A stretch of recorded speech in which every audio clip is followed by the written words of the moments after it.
2. The Trial of the Army and Catalogue of the Forces.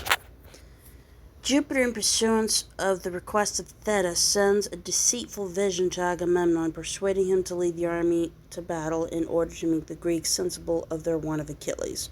The general, who is deluded with the hopes of taking Troy without his assistance, but fears the army was discouraged by his absence in the late plague as well as by the length of time, contrives to make trial of their disposition by a stratagem.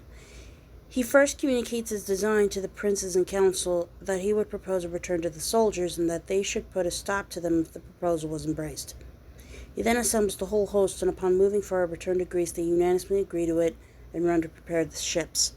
They are detained by the management of Ulysses, who chastises the insolence of Thersites. The assembly is recalled, several speeches made on the occasion, and at length the advice of Nestor followed, which was to make a general muster of the troops and to divide them into their several nations before they proceeded to battle. This gives occasion to the poet to enumerate all the forces of the Greeks and Trojans in a large catalogue.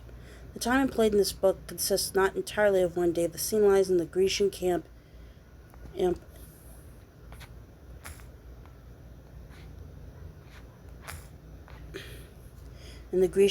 upon the seashore toward the end it removes to Troy.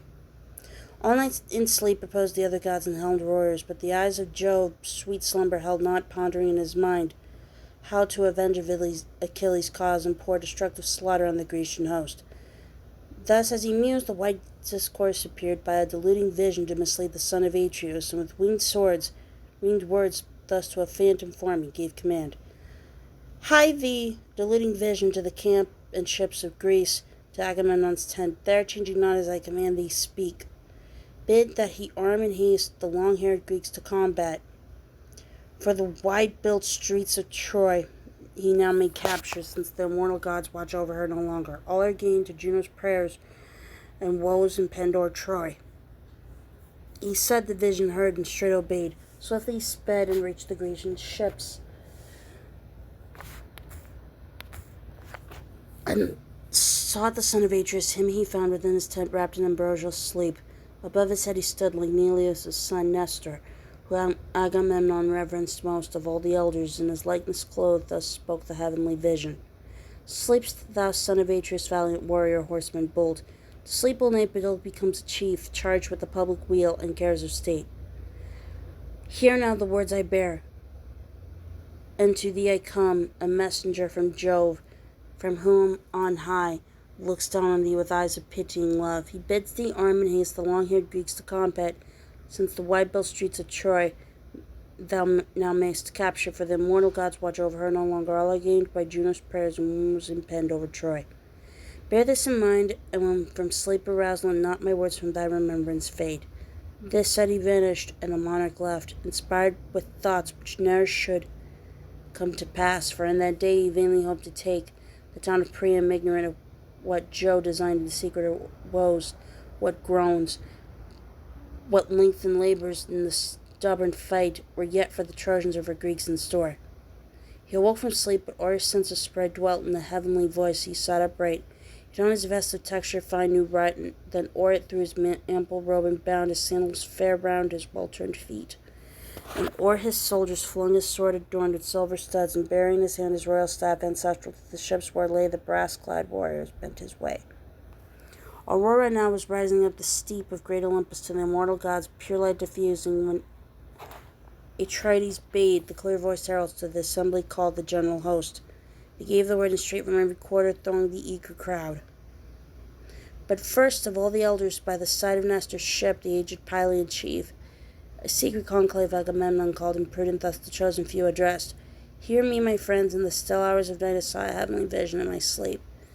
Most like it seemed in stature, form, and face to Reverend Nestor.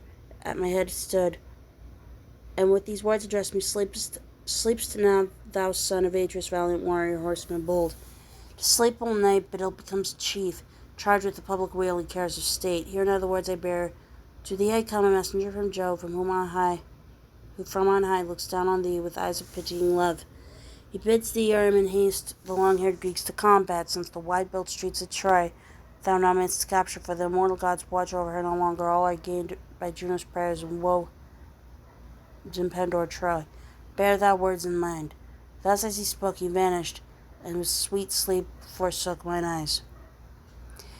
Seek we then straight to join the sons of Greece, but first, as is our wont, myself will prove the spirit of the army and suggest the homeward voyage, yea, throughout the camp, restore their courage and restrain from flight. Thus having said, he sat, and next rose Nestor, the chief of Pylos' sandy shore, who thus with prudent speech replied and said, O friends, the chiefs and counselors of Greece, if any other had this vision seen, we should have deemed it false, and laughed to scorn the idle tale, but now it hath appeared. Of all our army to the foremost men, seek we then straight to arm the sons of Greece. He said, and from the council led the way. Up rose the sceptred monarchs and obeyed their leaders' call, and round them thronged the crowd, as swarms of bees that pour in ceaseless stream out from out the crevice, some small and rock now clustering, and anon mid vernal flowers.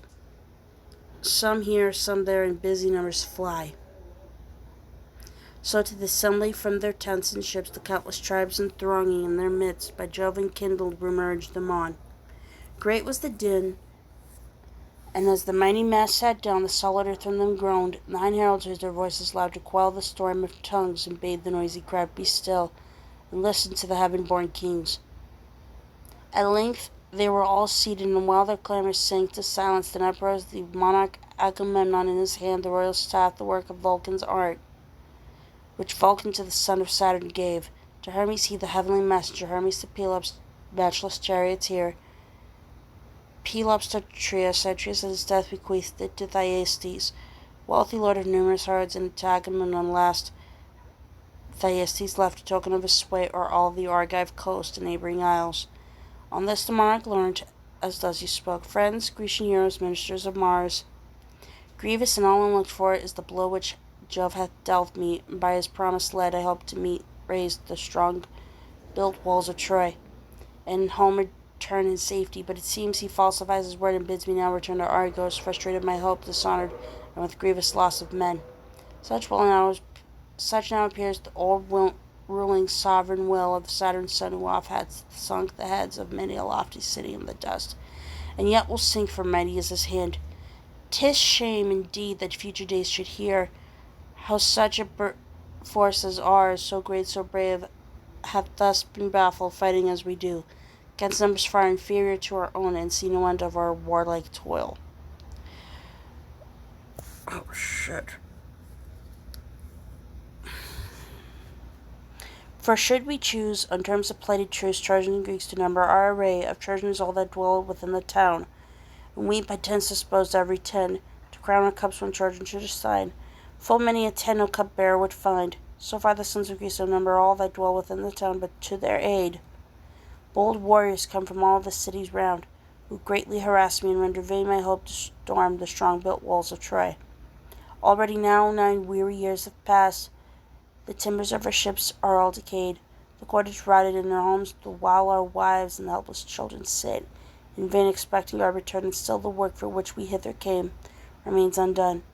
Here then my counsel, let us all agree home to direct our course, since here in vain we strive to take the well-built walls of Troy. Thus as he spoke, the crowd, that had not heard the secret counsel by his words, was moved, so swayed and heaved the multitude, as when o'er the vast billows of the Icarian sea Eurus and Otis from the clouds of heaven pour forth their fury, or some deep field of wavy corn, when sweeping o'er the plain, the ruffling west wind sways the bending ears. So as the assembly stirred and towered the ships, with clamorous joy they rushed beneath. Their feet rose clouds of dust, while one to other called, to seize the ships and drag them to the main. They cleared the channels with shouts of home that rose to heaven. They knocked the shores away. Then had the Greeks in shameful flight withdrawn, had Juno not to Pallas appealed. O heaven brave child of aegis-bearing Jove, shall thus the Greeks in ignominious flight o'er the wide sea their homeward course pursue? And as a trophy to the sons of Troy, the Argive Helen leave, on whose account, far from their homes, so many valiant Greeks cast their lives away. Go quickly thou amid the brass-clad Greeks, and man by man address with words persuasive, nor permit to launch their well-trimmed vessels on the deep. She said, nor did Minerva not obey, but swift ascending from Olympus heights with rapid flight she reached the Grecian ships.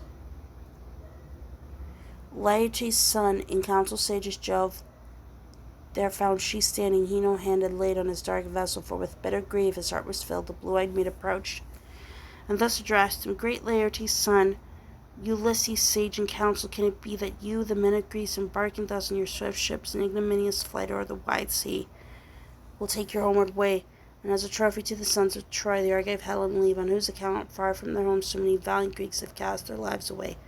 Well, quickly thou among the multitude, and man by man address with words persuasive, nor permit to launch their well-trimmed vessels still in the deep.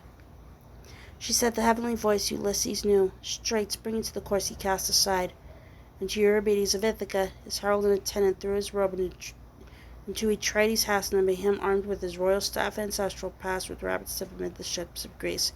Each king or leader whom he found, he thus with cheering words of courage him restrained. O gallant friend, 'tis not for thee to yield like meaner men to panic, but thyself so quiet, and yet her the common herd restrain. Thou know'st not yet Atrides' secret mind, he tries us now and may reprove us soon. His words in council reach not all our ears. See that he work us not some ill, for fierce his anger, and the Lord of counsel Jove, for whom he perceives all honor, loves him well. But of the common herd whom Mary found clamoring, he checked with staff and threatening words, Good friends, keep still and hear what others say. Thy better's far, for thou art good for naught. Of small account in council or in fight. All are not sovereigns here, ill fares the state, where many masters rule. Let one be lord, one king supreme, to whom wise Saturn's son, in token of his sovereign power, hath given the sceptre's way and ministry of law. Such were his words as through the ranks he passed. They from the vessels and tents again thronged to the assembly with such rush of sound as when the many dashing ocean's wave breaks on the shore and foams the frothing sea. The others were all settled in their seats, only Thersites, with unmeasured words, of which he had good store to rate the chiefs, not over seemly, but wherewith he thought to move the crowd to laughter, brawled aloud. The ugliest man was he who came to Troy with squinting eyes and one distorted foot, his shoulders round and buried in his breast, his narrow head and scanty growth of hair.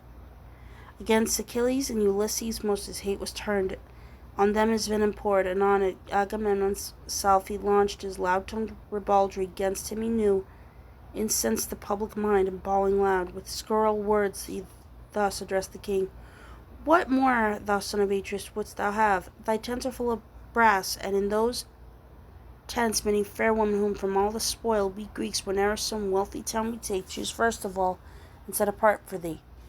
Or dost thou thirst for gold, which here perchance some Trojan brings, the ransom of his son captured by me, or by some other Greek, or some new girl to gratify thy lust? Keep for thyself apart a leader thou shouldst not to evil lead the sons of Greece. Ye slaves, ye coward soul, women of Greece, I will not call you men.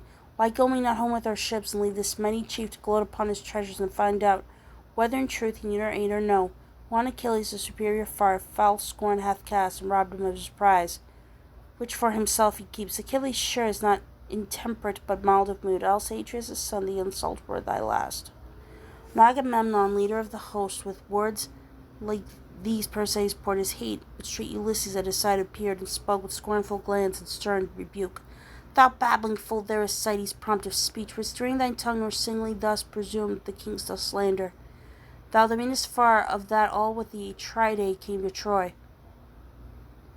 Ill it beseems that such a one as thou should lift thy voice against the kings, and rail with scurril ribaldry and prate of home. How these affairs may end we know not yet, or not how or well or ill we may return. Cease then against the Atrides, king of men, to pour thy spite, for that the valiant Greeks to him, despite thy railing, as of right and ample portion of the spoils assigned. But this I tell thee will make it good. If e'er I find thee play the fool so now, the mighty soldiers cease this head to bear, and me may send Telemachus no more only his father, if I not strip off thy mantle and thy garments, I expose thy nakedness, and flog thee to the ships, howling and scourged with ignominious stripes.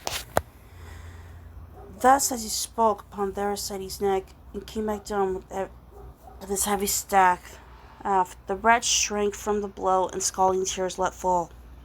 Where struck the golden studded staff appeared a bloody weal. Thersites quailed, and down, quivering with pain, he sat and wiped away, with horrible grimace, the trickling tears. The Greeks, despite their anger, laughed aloud.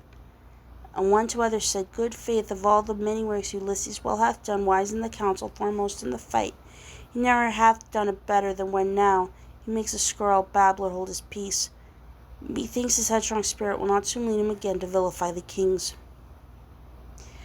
Thus spoke the general voice. With staff in hand, Ulysses rose Minerva by his side, in likeness of a herald bade the crowd keep silence, that the Greeks from first to last might hear his words and ponder his advice. Thus with prudent phrase his speech began. Great son of Atreus, on thy name, O king, throughout the world will foul reproach be cast, if Greeks forget their promise or make good the vow they took to thee. With hitherward we sail from Argos' grassy plains to raise, ere our return, the well-built walls of Troy. But now, like helpless widows or like babes, they mourn their cruel fate and pine for home.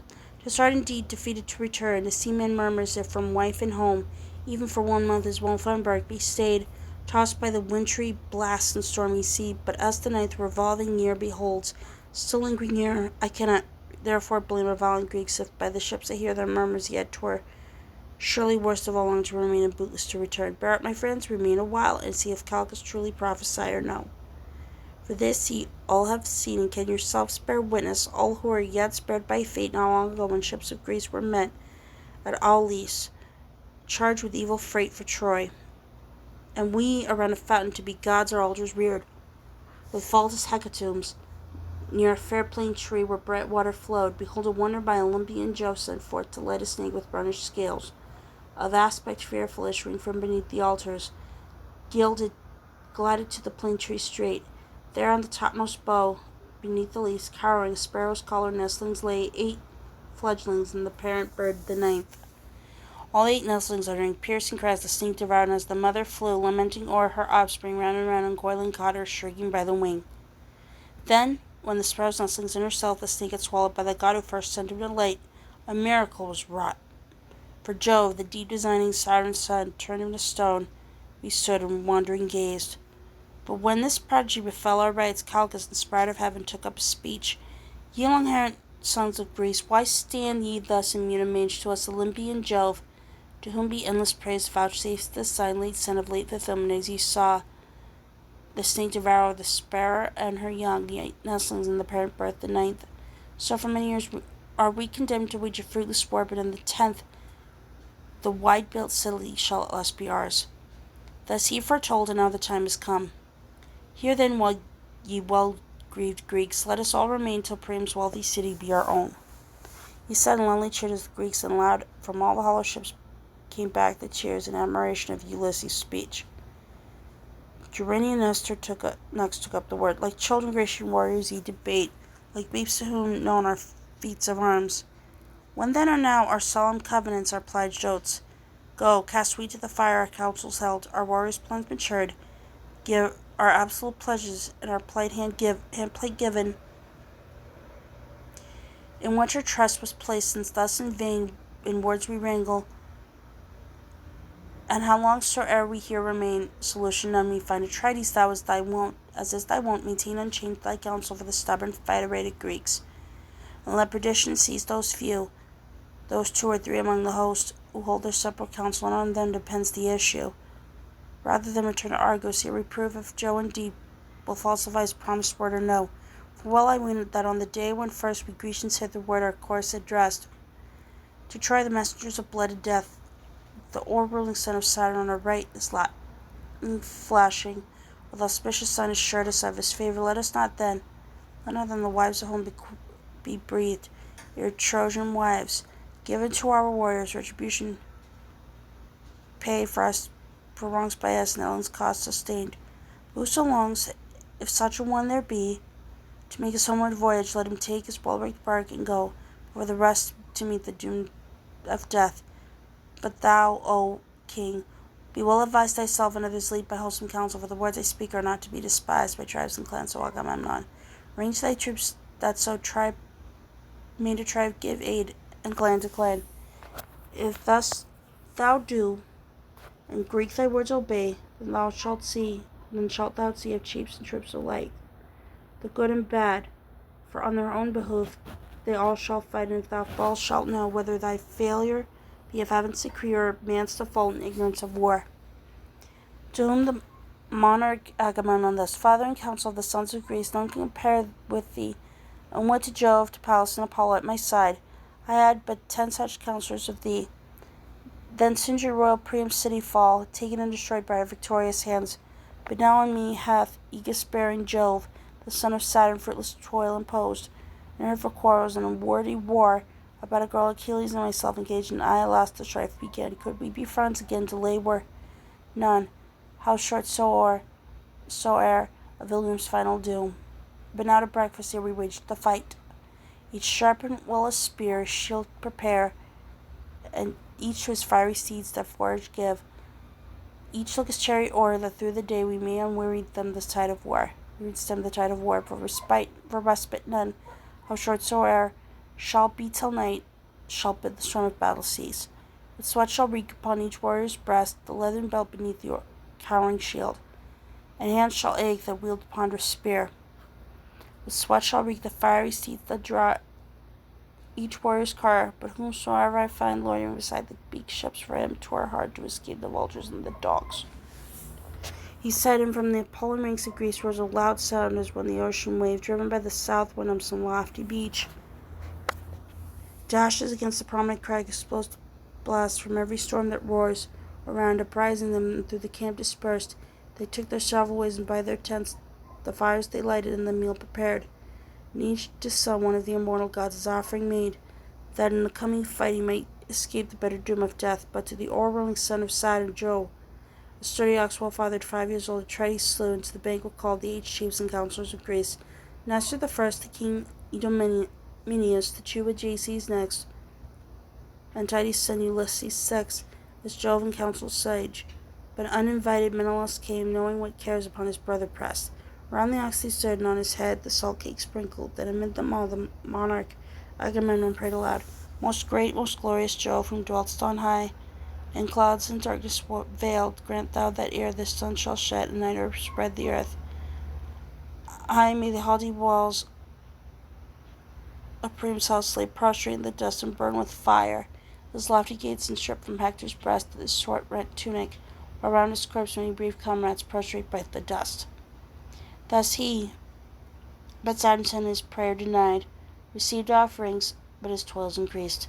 Their prayers concluded, and the salt cake strewed upon the victim's head, they strew him back and slew and flayed, then cutting from the thighs the choicest pieces, and in double layers o'erspreading them with fat, above them placed the due-meat offerings. These they burnt with logs of leafless timber, and the inward parts, first to be tasted o'er the fire they held. The thighs consumed with fire, the inward parts they tasted first, the rest upon the spits roasted with care, and from the fire withdrew. Their labours ended, and the feast prepared, they shared the social meal, nor lacked thereof. The rage of thirst and hunger satisfied, Gerenian Nestor thus his speech began: Most mighty Agamemnon, king of men, great Atreus' son, no longer let us pause the work delaying which the powers of heaven have trusted to our hands. Do thou forthwith bid that the herald's proclamation make, and summon through the camp the brass-clad Greeks, while in a body through the widespread ranks we pass, and simulate the warlike zeal. He said, and Agamemnon, king of men, obedient to his counsel, gave command that to the war the clear-voiced heralds called the long-haired Greeks. They gave the word, and straight from every quarter thronged the eager crowd. The heaven-born kings, encircling Atreus' son, the troops inspected. Pallas, blue-eyed maid, before the chiefs her glorious aegis bore. By time untouched immortal, all around 100 tassels hung, rare works of art, all gold, each 100 oxen's piece. With this the goddess passed along the ranks, exciting all and fixed in every breast a firm resolve to wage unwearied war, and dear to the hearts and thoughts of home, or wished return became the battlefield. When as a wasting fire on mountain tops hath ceased the blazing woods, afar seemed the glaring light, so as they moved to heaven, flashed the bright glitter of their burnished arms, as when a numerous flock of birds or geese, or cranes along like swans on Asian mead, became casters, scream now here, now there, disporting ply their wings, then settle down with clamorous noise, that all the mead resounds. So to Scamander's plain from tents and ships poured forth from countless tribes. The firm earth groaned beneath the tramp of steeds and armed men. Upon Scamander's flowery mead they stood, unnumbered as the vernal leaves and flowers, or as the multitudinous swarms of flies, that browned the cattle sheds and sprang like rain-tide pour, while the warm milk is frothing in the pail. So numberless upon the plain, arrayed for choice destruction, stood the long-haired Greeks. And as experienced goatherds, when their flocks are mingled in the pasture and pour out the shuffle charges, so the chiefs arrayed their squadrons for the fight, while in the midst their mighty monarch Agamemnon moved. His lofty brow, the counterpart of Jove, the lord of thunder, in his girth another Mars with Neptune's ample chest. As mid the thronging heifers in a herd stands, proudly eminent the lordly bull, so by Jove's will stood eminent that day many heroes Atreus' godlike son, who now ye nine on Olympus dwell muses for ye are goddesses, and ye were pleasant, and know all things we ourselves, but hear from rumor's voice and nothing know. Who are the chiefs and mighty lords of Greece? But should I seek the multitude to name, not if 10 times were mine 10 mouths to speak, voice inexhaustible and heart of brass, should I succeed unless Olympian maids, the progeny of Aegis bearing Jove, ye should their names record who came to Troy.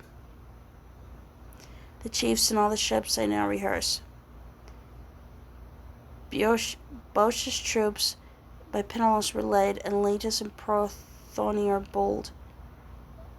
Arcesilas and Clonius, they who dwell in Hyria, on all these rocky coasts, Genus and Scolus, and the highland range of Eetionus, and in Thespia's vale, Graia, and Mycalus' widespread plains, and who in Harma and Elysium dwelt, in Erythrae and in Ilion, Hyopation and Ocelea,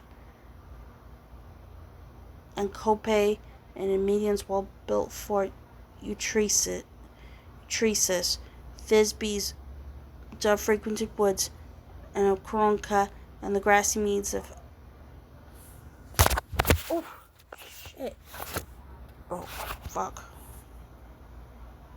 of Haliartus, and of Palatea's plain, and Glisa and the foot of lower Thebes, and in Cestus, Neptune's sacred grove, and who in viney clustered Arna dwelt, and in Media, and the lovely site of Nyssa, and Thedon's utmost bounds. With these came 50 vessels, and in each were 60 youths, just noblest flower, who in Aspledon dwelt, in a Minyas realm, or Homenus, 2 sons of Mars obeyed, Ascalaphus and bold Ialmenus. In Actor's house, the son of Azius, born of fair Astyoche, of maiden pure, till in the upper chamber while she slept stopped Mars by stealth her virgin bed assailed. Of these came 30 ships in order due, by Schedius and Epistrophus, the sons of great Ipithus, son of Naubolus, with the led Phocian forces. These were they who dwelt in Cyparissus and the rock of Python, and on Chrysos' lovely plain, and who Daulis and in Panope, in Nemorea and Heliopolis, and by Cephisus' sacred waters dwelt, or in Lilaea, by Cephisus springs. In their command came 40 dark-robed ships. These were the leaders of the Phocian bands, and on Boeotius left their camp was pitched. Aegis, Oileus' son, the Locrians led, swift-footed, less than Ajax Telamon. Of stature low, with linen breastplate armed, with skill to throw the spear, o'er all who dwell in Elis or Achaia. These were they from Sinos, Opus, and Ciliaris, Bessa, Scarfa, and Augia fair, Tarfa, and Thronium by Boagrius stream. Him from beyond Euboea's sacred isle of Locrians followed 40 dark-robed ships, breathing firm courage high the Abantian host, who from Euboea and from Chalcis came, or who in vine-clad Hestia dwelt, Eretria and Cerinthus maritime, and who in the lofty fort of Dium held, and in Charistus and in Citria dwelt. These Elephanor led, true plant of Mars, Chalcodon's son, the brave Abantian chief. Him all conspicuous with their long black hair, the bold Abantians followed spearmen skilled, who through the foeman's breastplates knew full well held in firm grasp to drive the ashen spear. In his command came 40 dark-ribbed ships. Those who in Athens' well-built city dwelt, the nobles sold Erechtheus' heritage, child of the fertile soil, by Pallas, reared daughter of Jove, who him in Athens placed in her own wealthy temple, there with blood of bulls and lambs, and each revolving year the youth of Athens to him sacrifice. These by Menesthius, Peteus' son, were led. With him might none of mortal men compare, in order due of battle to array chariots and bucklered men. Astor alone perchance might rival him as elder far. In his command came 50 dark-ribbed ships. 12 ships from Salamis with Ajax came, and then ranged beside the Athenian troops were ranged. Those who from Argos and the well-walled town of Tyrants came, and from Hermione and Asine, deep-bosomed in the bay, and from Troezene and Aeone, and vine-clad Epidaurus, Argos, and the youths who dwelt in Maces and Aegena's isle. O'er all of these the valiant Diomed held rule, and Sthenelus, the illustrious son of far-famed Capaneus, with these the third, a godlike warrior, came Euryalus, son of Mecistheus, Talos' royal son. Supreme o'er all was valiant Diomed. In their command came 80 dark-ribbed ships, who in Mycenae's well-built fortress dwelt, and wealthy Corinth and Cleone fair. Ornea and divine Erythri, and Sicyon, where Adrastus reigned of old, and Gononesus, promontory steep, and Hyperesia, and Pyline's rock, and Aegium, and scattered towns sitting along the beach, and widespread Hellas. Of these 100 ships obeyed the rule of mighty Agamemnon, Atreus' son. And he, the largest and the bravest host was his, and he himself, in dazzling armor clad, o'er all the heroes proudly eminent, went forth exulting in high estate, lord of the largest host and chief of chiefs. Those who in Lacedaemon's lowless plains, and who in Spartan fiery dwelt, and who on Messus' frequented cliffs, Bryce and Aegeus' lovely wife, of the vale, and Amyclae, and the sea-bathed foot of Helos, Aetalus, and Las dwelt. His valiant brother Menelaus led with 60 ships, were bringing apart they laid, their chief, himself a martial ardor bold, inspiring others filled with fierce desire to the rape of Helen and his wrongs to avenge. They who in Pylos and Arene dwelt, and Thyrum by the fort of Alpheus' stream, and Cyparissus and Amphigene, Telion, and lofty Epus' well-built fort, Helos and Dorian where the Muses met, and put to silence Thracian Thamyris, as from Aechalia, from the royal house of Eurytus he came, he o'erbold, posted himself, preeminent in song. Even the daughters of Olympian Jove, the Muses were his rivals, they in wrath him of his sight at once in power of song immersed, and bade his hand forget the lyre. There by Gerenius and all were led, and 80 ships and 10 in order due. They of Arcadia, in the realm that lies between Selene's mountain high, around the tomb of Epytus, a warrior race, the men of Phineus and Orchomenus, and flocks abounding, who in Ripa dwelt, Stratian and Snepe's breezy height, or in Tegea held, and sweet Mantinea, Stymphalus, and Parasia. These were led by Agapenor brave, and Achaeus' son, and 60 ships, each a numerous crew of stout Arcadian youths to war inured. The ships wherewith they crossed the dark blue sea were given by Agamemnon, king of men, the son of Atreus, for the Achaean youth had ne'er to maritime pursuits been trained. Who in Buprasium and Elis dwelt, as far as Hermine, and the extremest bounds of Ursinus, and all the realm that lies between Elysium and the Aeolian rock. By these 4 ships were led, and 10 swift ships by old Epeans manned, and each chief obeyed. Amphimachus and Thalpius were the first, sons of 2 brothers, Cetus the one, the other Eurytus to Actor born. Next, Ameironiceus' son, Diores bold, the 4th Polyxenus, the godlike son of Aegeus' royal heir, Augustines. They of Dulichium and the Sacred Isles, the Echinades, which face from o'er the sea the coast of Elis, were by Meges led, the son of Phyleus, dear to Jove, and in arms valiant as Mars, who with a sire at feud had left his home in Dulichium come, in his command of 40 dark-ribbed ships.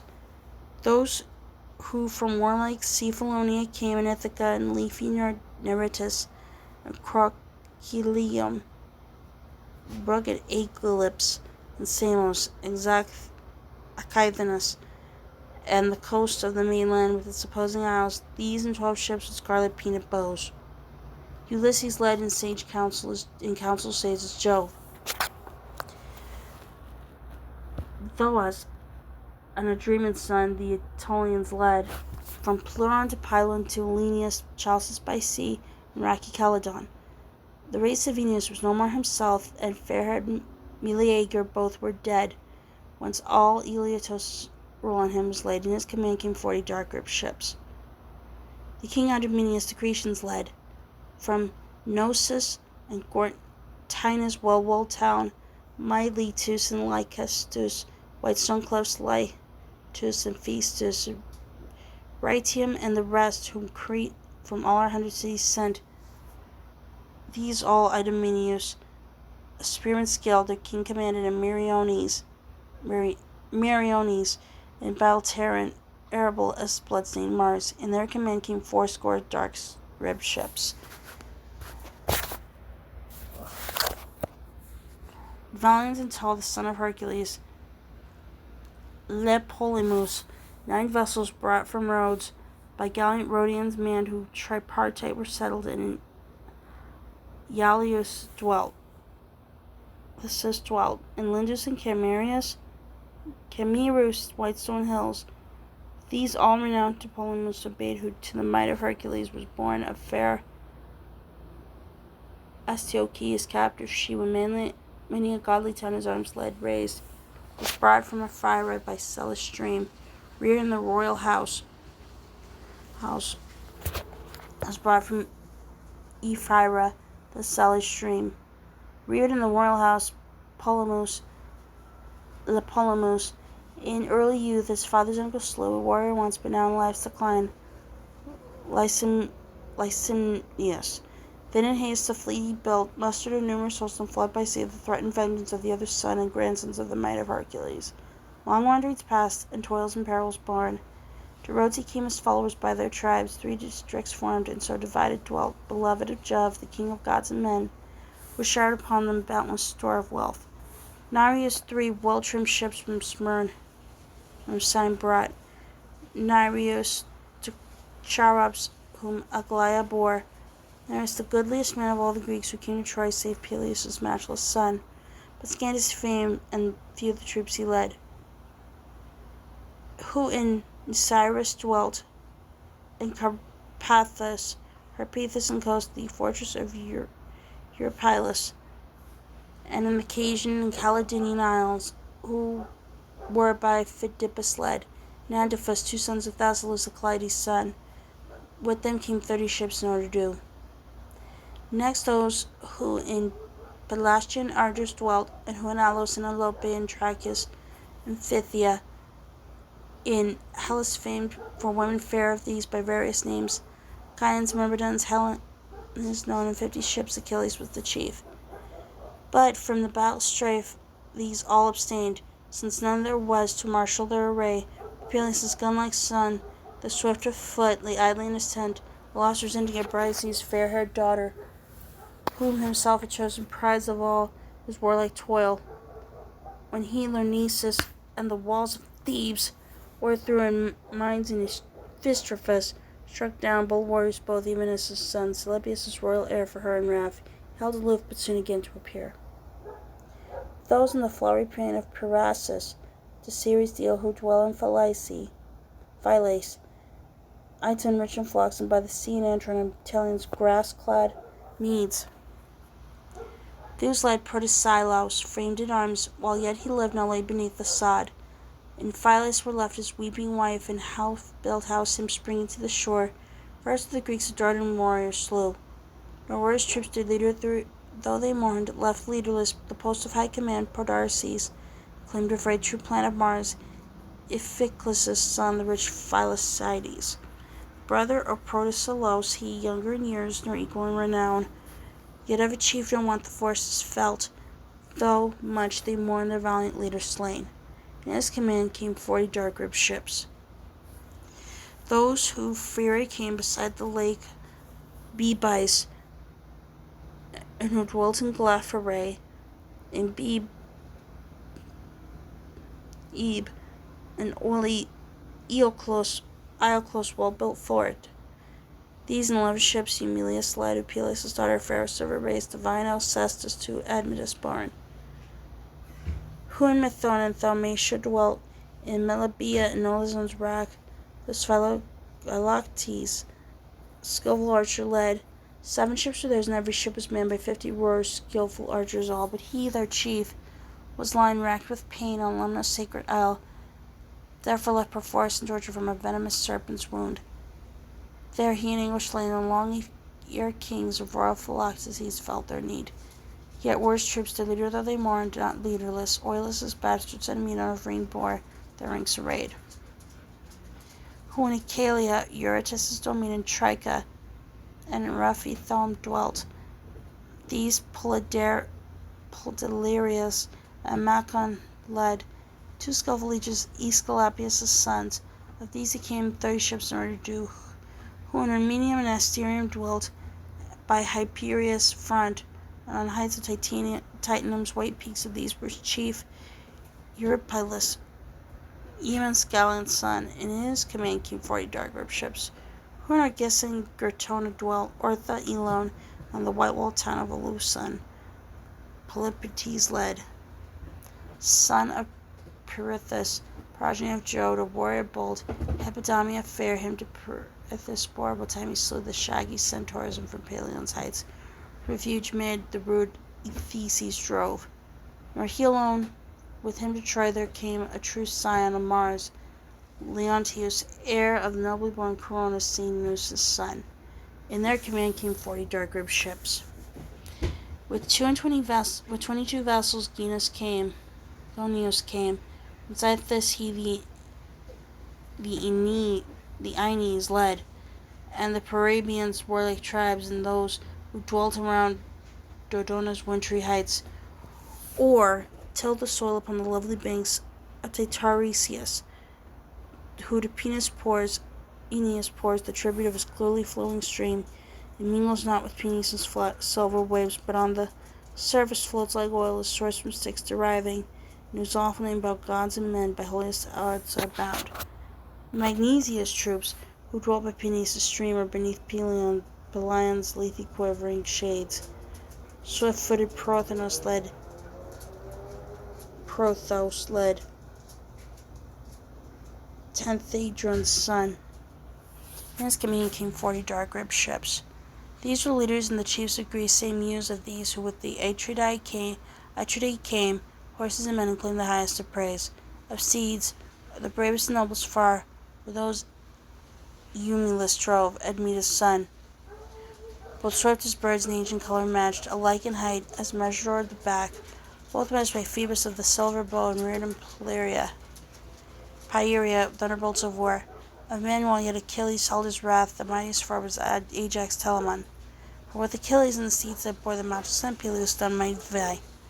But mid his beaked ocean-going ships he lay with Agamemnon, Atreus' son, indignant, while his troops upon the beach with quoits and javelins whiled away the day. In feats of archery that steeds, the while the lotus grass, marshmallow parsley cropped. Each standing near their car, the well-brought cars lay all unheeded in the warriors' tents. They inly pining for their godlike chief, roamed listless up and down or joined the fray. Such was the host, which like devouring fire o'erspread the land. The earth beneath them groaned, as when the Lord of thunder in his wrath the earth's foundation shakes in Arene, where buried deep 'tis said Typhoeus lies. So at their coming groan beneath their feet, the earth is quickly o'er plainly spread. Troy sent down by his sparing Jove, with direful tidings storm-swift Iris came. At Priam's gate in solemn conclave met, were gathered all the Trojans, young and old.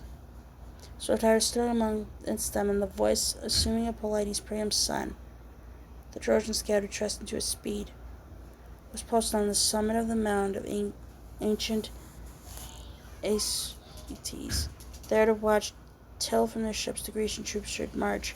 His voice assuming thus the goddess spoke. Old man is resting peace, so still thou lovest the strife of words, but fearful war is nigh.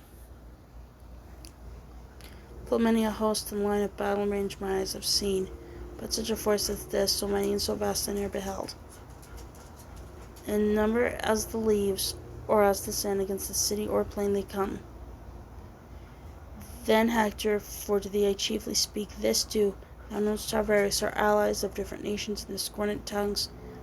Let each then those command o'er whom he reigns, and his own countrymen in arms array. She said, and hearkening to the voice divine, and all dissolved the council flew to arms. The gates were opened wide, poured forth the crowd, both foot and horse, and loud the tumult rose. Before the city stands a lofty mound, in the mid-plain by open space enclosed. Men call it Batia, but the gods, the tomb of swift Marina, mustered there the Trojans and allies their troops arrayed. The mighty Hector, the glancing helm, the son of Priam, led the Trojan host. The largest and bravest men were they, the bold spearmen who followed him in arms. Anchises, valiant son Aeneas, led the Dardans, him mid Ida's jutting peaks, immortal Venus to Anchises bore. A goddess yielding to a mortal's love, with him will still no more Archilochus, Nacamus, Antenor's gallant sons, who in Zelaya dwelt at Ida's foot, a Trojan race, a wealthy tribe who drank of dark Aesopus' waters.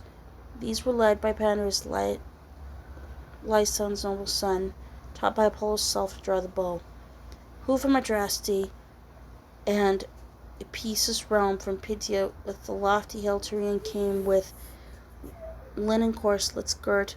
Adrastus and Amphius led, two sons of Merlapus and Procode. Deeply versed was he in prophecy, and from the war would fain have kept his sons, by they fate doomed to impending death as caution scorn.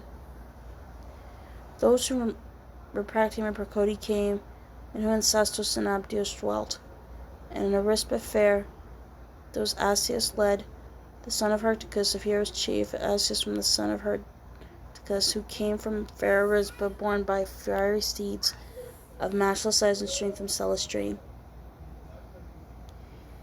Hippothous led the bold Pelasgian tribes, who dwell on Larissa's fertile soil. Hippothous and Leithus lead the sons, the son of Tedamus, Pelasgian chief. The Thracians, by fast-flowing Hellespont encompassed, Acamas and the Pyrrhus brave. The spears against Econus Euphemus led, son of Trozinus, Ceus' highborn son. From distant Amadon, Pyraxenes brought the Paean archers from the broad Axios banks, Anaxios, the brightest stream on earth that flows. The very strength of the great Pylaemenes, the Paphlagonians led from Amenides, whence first appeared the stubborn race of mules, who in Cyderus and in Sesamum, around Parthenius' waters had their home, who dwelt in Cromni and Aegilios, and on the lofty Eurythinian rock. By Hodius and Epistrophus were brought from distant Alibe, the wealthy source of silver won the Alizonian bands. Chromis the Mysians led, and Enemus, and skilful anger, but his augury from gloomy death to save him not availed, slain by the son of Peleus in the stream, where many another Trojan felt his arm. From far Ascania's lake with forces joined, the godlike presence of Ascanius brought the virgins dauntless in the standing fight. From Lydia came Pylaemenes' two sons, one of the Lygian Antiphus and Mesles. These Meonius forces led, who dwelled around the foot of Tmolus' hill. In charge of the nasty Aestes came the Carian troops of barbarous speech, whom Miletus dwelt, and in the dense and tangled forest shade of Phtharis Hill, and on the lofty bridge of Mycale in Meander Stream. These came with Nastes and Amphimachus and Aestes, Nornomian sons. With childish folly to the war he came, laden with store of gold, yet not availed his gold to save him from the doom of death, slayed by the son of Peleus in the stream. And all his wealth Achilles bore away. Sarpedon last, Glaucus led the Lycian bands from distant Lycia's shore beside the banks of Xanthus' eddying stream.